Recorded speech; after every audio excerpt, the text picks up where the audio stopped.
Hello, welcome to my third annual tier ranking video where I rank every single bullet journal theme that I made this year. I have my tiers already made. The top one is God tier, then next down is Love This Theme, Kind of Forgettable TBH, and then Mistakes Were Made. They were made. My entire playlist where I set up all of these will be in the description box below if you're interested. I don't want to waste any time, so let's just get straight into it. Starting with January. I knew this was going to be hard. Okay. All right. It was a fun month. I think I really pushed myself to do something different because I did a lot of contrast in that video. I had a lot of black backgrounds and, oh, for context, January was my temples theme.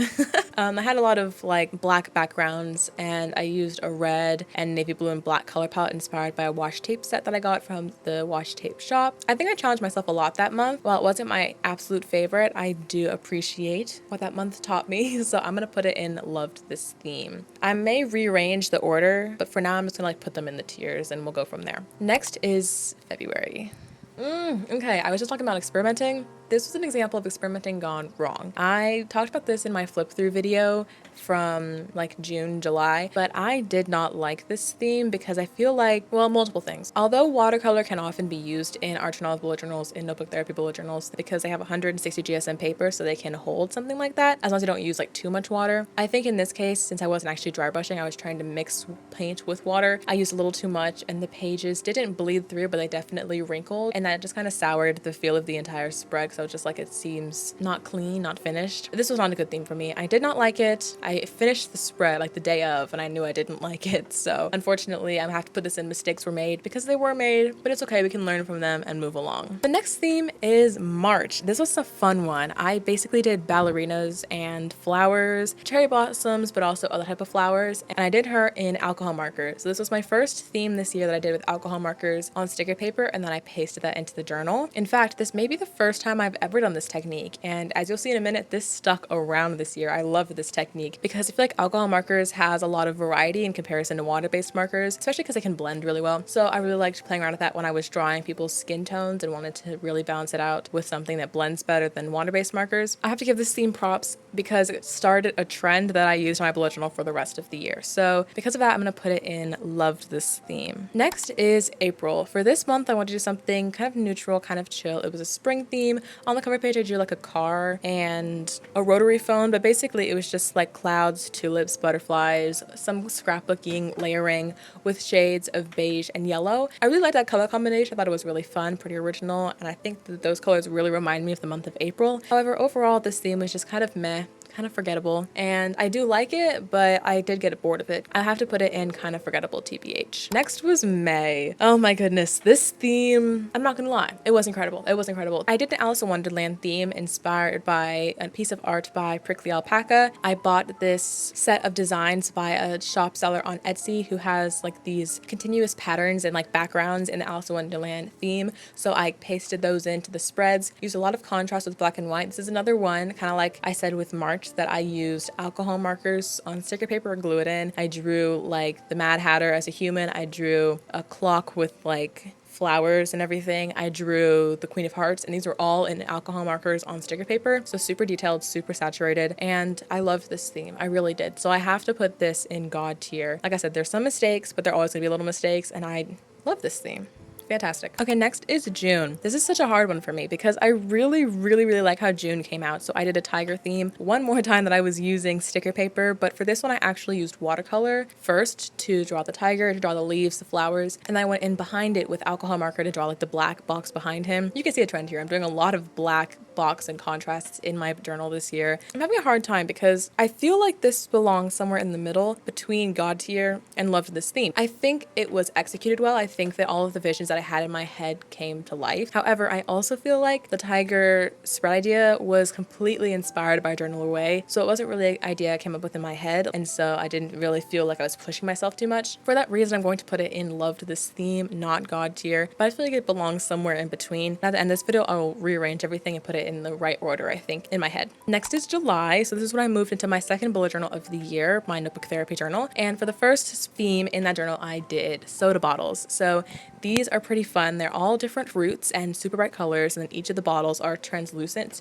or transparent, I guess. So you can like see the soda through the can. This theme is really fun. I feel like it was in the middle of summer, so I wanted just something really bright and happy. All sorts of bright colors, fruit drawings. I had like a different type of fruit in the soda bottle for like every week. I also had a really cool Dutch door spread in the middle of this setup. It was not my absolute favorite spread or theme of the year, but I do think because it was just like super happy and so fun to draw, because I literally just use water-based like markers. I use nothing else. I have to put it in God tier because I'm just like, it was amazing. I love this setup, so it has to be in the top tier. Okay, next is August. So August, I did a scrapbooking theme, and I wanted to stick to the color palette of lavender, red, brown, and black. And so I just took random pictures off the internet, cut and pasted them, added some layering, and did something pretty simple. While I really like how it turned out, especially the cover page, I think I spent a lot of time trying to curate like a minimal but also intentional like scrapbooky page. Unfortunately, I feel like the rest of the spreads in this setup were just kind of, you know, they were cute. I tried to lean into minimalism. I, stuck with a really cool color palette, but like it wasn't really groundbreaking.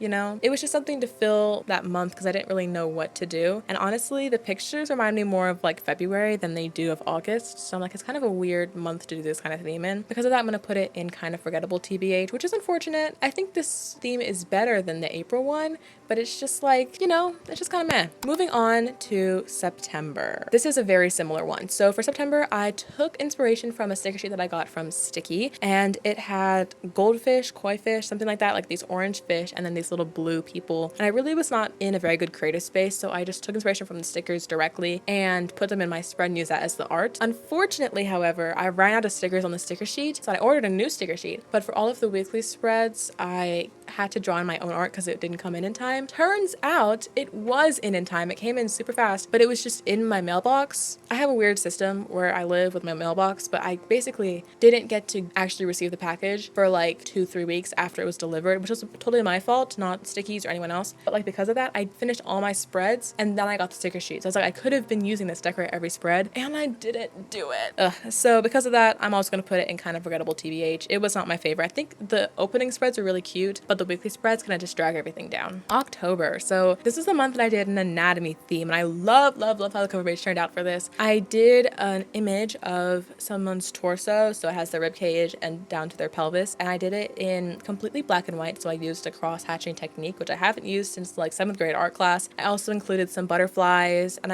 to make it like an anatomical drawing, I added little lines with like footnotes, almost like, the A line to like your clavicle or whatever. Sure hope that's your clavicle, girl. I don't know. I didn't take anatomy.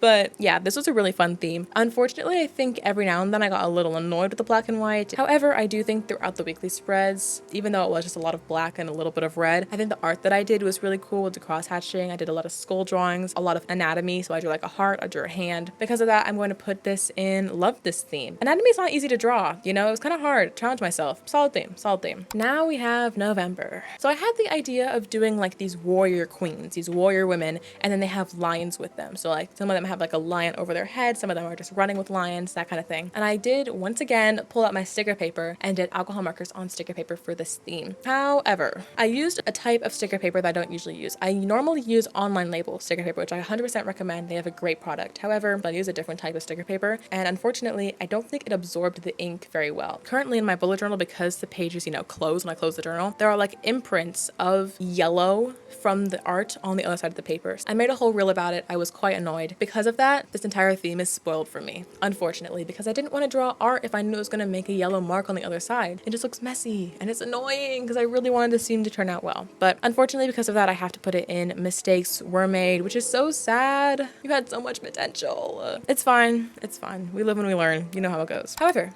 for December, the final theme in this bullet journal and my most recent bullet journal setup, I did a vaguely Christmas, outdoors, like cottage in the woods with snow falling theme. And I love how this turned out. Like genuinely, I love how this turned out. I specifically did it in a very cartoonish, very simple style with like water-based markers and nothing else, like super easy because I was coming off of November where I went all extra, then things messed up. But I also made mistakes in my setup, but I remember going back and fixing them. And like, usually don't take the time to go and make these little decisions and these changes, but when I do, I really appreciate myself, like pat on the back, because it looks so much better and I feel proud of myself for actually going through the extra step and changing things. So because of that, and because I think this theme is just so cute, I just love how everything turned out. I feel like it's very cohesive and very like back to my bullet journaling roots. Because of that, I have to put it in God tier. Looking at this final layout, I think it's, for one, really satisfying to see all of my thumbnails here because I basically did all of them in the exact same format for the entire year, so it's kind of satisfying. I'm gonna reorganize them. So like at the bottom, I feel like I preferred November over February, so I'm gonna switch those two. I definitely preferred August over April, but I think I preferred April over September. In this row, June's at the very top because this is almost a God tier theme. Almost, it was really, really close. My AC is getting super, super loud. Hopefully you guys can't hear that. And I think next would be October. I'm really having a hard decision between January and March. I think I'm gonna keep it like this because I had some really cool weekly spreads in January. So I'm gonna keep it in this order. Then for the top, I'm gonna do December in the middle. So yeah, this is my final ranking from bottom to top. It's February, November, September, April, August, March, January, October, June, July, December, and May. Ironic how the three at the top are all like light blue and red. That's kind of funny. Oh, so now my AC decides to be quiet. Okay, so with that, let me know in the comments below what your favorite bullet journal theme was, either of my setups or of your own. Subscribe because I am posting 2 videos a week in December, not 1. And with that, check out this video right here on the screen where I flipped through the second half of my bullet journal from July to December. So go check it out right here if you want some more inspiration. And I'll see you guys in a few days for my new 2024 bullet journal setup. Toodles!